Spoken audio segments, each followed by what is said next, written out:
Hey guys, welcome to my channel. I am Anjali Sharma and I have cleared CDS examination quite a number of times. In the last video, we have talked about the strategy which one should follow in order to conquer the examination which is going to happen on April 13th, 2025. So, in today's video, we are going to talk about the strategy for history, which is one of the most demanded topics, and also there are a lot of number of peoples who face issues and problems while solving questions of history, or they are confused about how to study history and from where to study it. तो इसी बारे में आज की video जो रहेगी हमारी वो होगी. सबसे पहले हम बात करते हैं कि मेरी क्या स्ट्रेटजी थी एंड क्या स्ट्रेटजी आप फॉलो कर सकते हैं to solve maximum number of questions from history. See, you cannot always think like you can solve all the questions of history or for that matter any of the subjects. But to cover a decent number of questions from history, first and foremost, you have to cover NCRTs of class 12th, the themes book, right? So this is the cover page, like this is the themes Indian history, part 1, this is the part 2, let me show you. This is the part 2 and this is the part 3. Part 1, part 2 and part 3. You have to cover these 3 books by heart, right? Because these will form your basis. And once your basics are clear and the base is made, you are 20% covered, right? And see, एक चीज़ मैं यहाँ पर आप सबको clearly बोलना चाहूँगी कि हिस्ट्री बहुत अनप्रडिक्टेबल है. You see, history is really very unpredictable because you cannot eliminate generally questions. For that matter, you cannot try to even attempt questions, because there are some questions अगर तुम्हें उनके answers पता हैं तो तुम उनको सॉल्व कर पाओगे. अगर नहीं पता है तो you have to leave those questions. And a smart person is the one जिसको पता है कि उसको कौन से क्वेश्चंस छोड़ने हैं मोस्ट इम्पॉर्टेंटली, रादर देन कि कौन से क्वेश्चंस को अटेम्प्ट करना है.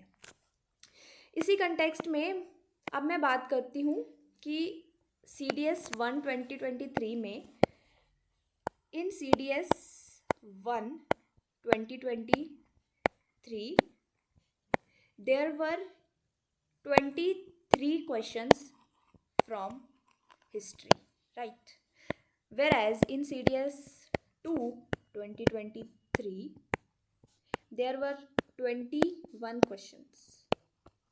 From these you can very well understand कि importance तो है history का, you cannot neglect it.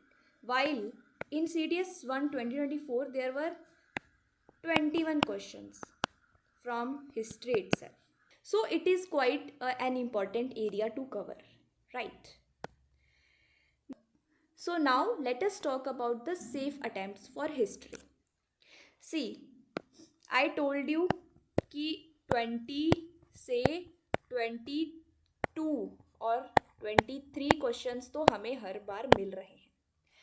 इनमें से ज़रूरी नहीं है कि आप जो है 22 क्वेश्चंस कर लेंगे, आप 20 मिल रहे हैं तो 20 कर लेंगे. This is not possible. लेकिन ये तो पॉसिबल है कि एटलीस्ट आप 10 to 12 क्वेश्चंस को जो है प्रिपेयर कर सकें. This is very practical. You can solve 10 to 12 questions. और वो हम कैसे करेंगे उसके बारे में बात कर लेते हैं, ठीक है?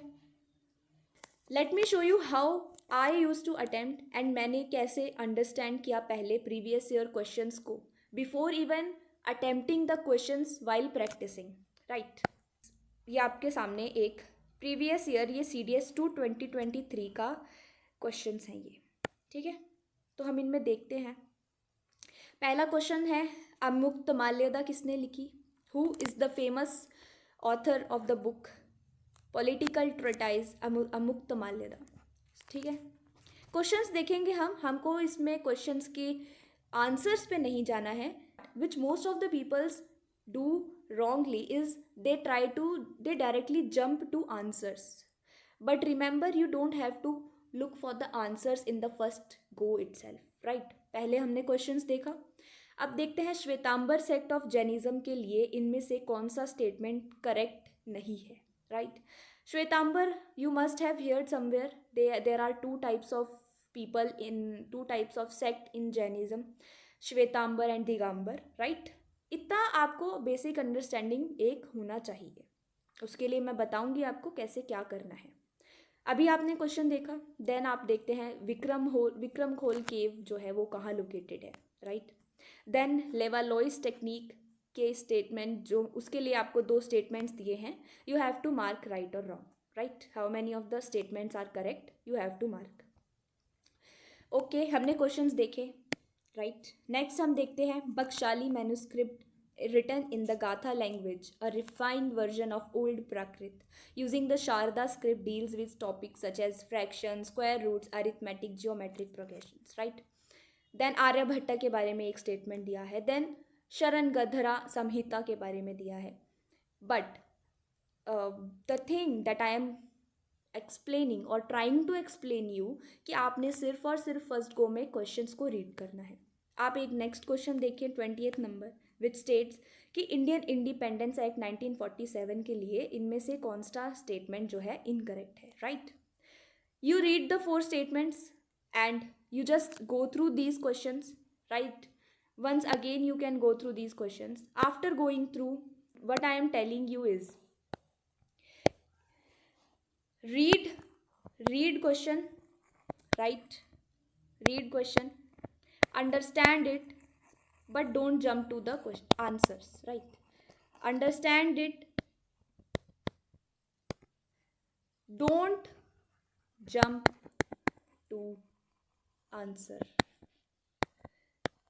You have to understand, it might sound a very basic thing, but that is very important to understand, because most of the people only fail here. They just try to answer the questions, and there is problem like यहाँ पर क्या problem है, आप जब answers ढूंढने जाते हैं ना, तो आप सिर्फ क्वेश्चन के आंसर तक ही रह जाते हैं।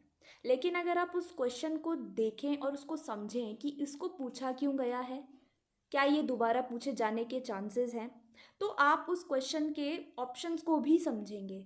और अगर आप उस क्वेश्चन को ढूंढने के लिए कुछ मटेरियल रीड करते हैं, तो उससे आप एक अपनी अंडरस्टैंडिंग डेवलप कर रहे हैं।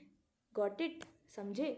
सो ये हुआ कि क्वेश्चंस को समझना कैसे है, बिफोर अटेम्प्टिंग उनको समझना कैसे है।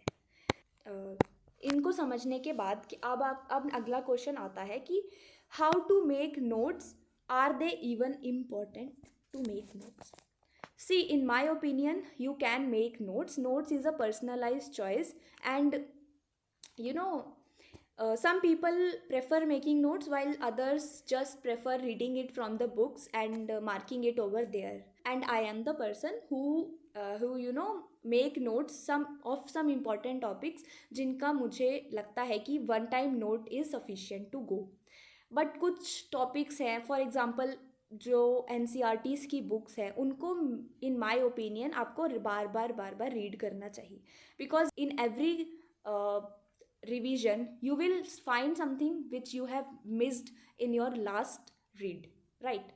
So this is how I used to follow, and this is how you can follow. उसके बाद हम बात करते हैं कि एलिमिनेशन टेक्निक को कैसे हम यूज़ करेंगे। तो एलिमिनेशन टेक्निक को यूज़ करने के लिए I will make a separate video where in I will only tell about the elimination method, like how you can use it and how it is important. मैं अपने हर attempt में rationally use करती थी elimination technique को। You can not blindly just eliminate some points. आपको elimination technique के लिए भी कुछ बेसिक्स की अंडरस्टैंडिंग ज़रूरी है, क्योंकि यूपीएससी के एग्ज़ाम में जो जनरल ट्रेंड देखा गया है, let me show you.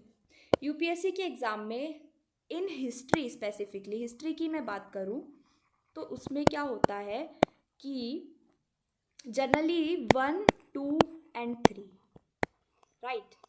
I am not saying it on assumption basis, मैंने ये खुद एक्सपीरियंस किया है, that's why I am telling you कि मोस्टली का आंसर जो है हिस्ट्री के एग्ज़ाम में वो 1, 2 and 3 ही होता है. This is a very bold statement to make, you know, लेकिन बहुत हद तक this is the thing that I have noticed while giving attempts, right, and it has worked for me and I hope it will also work for you as well. लेकिन कुछ questions में अगर 3 options के अंदर आपको 1 number statement दी गई है, but you know that 1 statement is wrong, so it becomes very easy for you to know to go to the right answer, right. ये मैं समझाने की कोशिश कर रही हूँ कि आपको जो है, और बेसिक अंडरस्टैंडिंग कहाँ से डेवलप होगी, आपकी एनसीईआरटी से डेवलप होगी. अगर आपने पूरा पढ़ लिया है तो उसके बाद जो है आप एक ऑप्शन देखते हैं, आपको पता है कि वो गलत है, so you can very well go to the conclusion of the question. See, I am a naive in this field of YouTube videos, so there might be some errors, so please bear with me. Now, let us talk about my batch for UPSC CDS examination, which is going to happen on April 13, 2025. See, I have launched my own batch wherein you will get certain benefits and there are certain deliverables that I am going to deliver in my lectures, and there you will find live online classes and conceptual clarity of all the topics as well. See, मेरे नज़र में अगर मैं एक aspirant की तरह सोचूं तो there is 50-50 probabilities of a person joining a batch. अगर मैं अपने नज़र में देखूं एज एन एस्पिरेंट मैं सोचती हूँ तो बैच लेना इज़ अ पर्सनल चॉइस, लेकिन अगर आपको क्वालिटी कंटेंट चाहिए so you can definitely enrol in a batch, because आज के टाइम पे being very honest with you guys, आजकल फ्री के कंटेंट की value is very very less when compare to paid contents. There are many platforms जो कि free content provide करते हैं, but you will definitely see the number of crowd at a place where there is paid batches, right? And I can vouch for you, if you come into my batch I will assure your selection to a larger extent. See, I cannot take the complete responsibility for that matter, but I will give my 100%, and I wish to see most of you people clearing the examination this time. There are only 15 seats in my batch. 31 December is the last day to register and the price for the same is mentioned on your screens. So, and if you have any queries, you can DM over the Telegram ID provided, and rest assured we will continue and we will prepare together and hopefully clear this examination this time. Right, this was about my batch. The name is Philora batch. Now, one more thing I have to tell you is, कुछ topics आप Lucent से भी cover कर सकते हैं, वो भी आपको एलिमिनेशन टेक्निक यूज़ करने में हेल्प करेगा, राइट. एक एग्जांपल देखते हैं. हाथी गुम्फा इंस्क्रिप्शन के बारे में एक क्वेश्चन है. ये CDS 2 2023 का क्वेश्चन है and you can see this is a cutting from Lucent. यहाँ पर आप देखेंगे कि खरवेला हाथी गुम्फा इंस्क्रिप्शन के बारे में एक पैराग्राफ दिया गया है, राइट. वहाँ आप देखेंगे कि from coronation to 13th years of his ruling एक लाइन दी गई है, राइट, इन ब्रैकेट. अगर आप इसको पढ़ते हैं so you can very well come to the answer कि option number D will be the right answer, which is 113 years old, right. 13 years from his ruling, so 113 years. Like this is just one example. There are so many examples कि अगर आपने Lucent cover की है कुछ हद तक, because वो खुद में ही बहुत बड़ी एक बुक है एंड उसमें हर एक टॉपिक एक नोट्स है, वहाँ पे अगर आप कवर करने जाते हैं तो it becomes very bulky, right. तो आप यहाँ पर सिंपली कुछ टॉपिक्स को कवर कर सकते हैं जिसके लिए आप प्रीवियस ईयर क्वेश्चंस की मदद ले सकते हैं.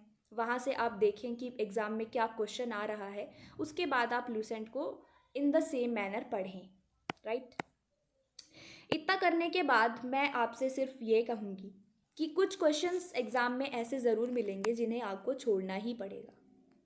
ऑल्सो एक चीज़ मैं आपको एज अ टिप और एडवाइस देना चाहूँगी for freshers as well as repeaters जिनका एग्ज़ाम क्लियर नहीं हुआ है for any reasons. So don't burden yourselves with thinking about history in the beginning only.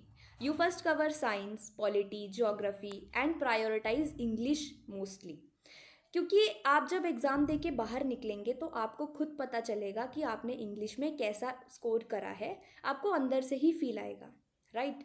तो उस जगह पर अगर आप इंग्लिश में अच्छा करके आए होंगे तो आपको जीएस में सिर्फ उतना करना है जिससे आप डिसेंट नंबर स्कोर कर ले, बिकॉज आगे एसएसबी भी है, राइट?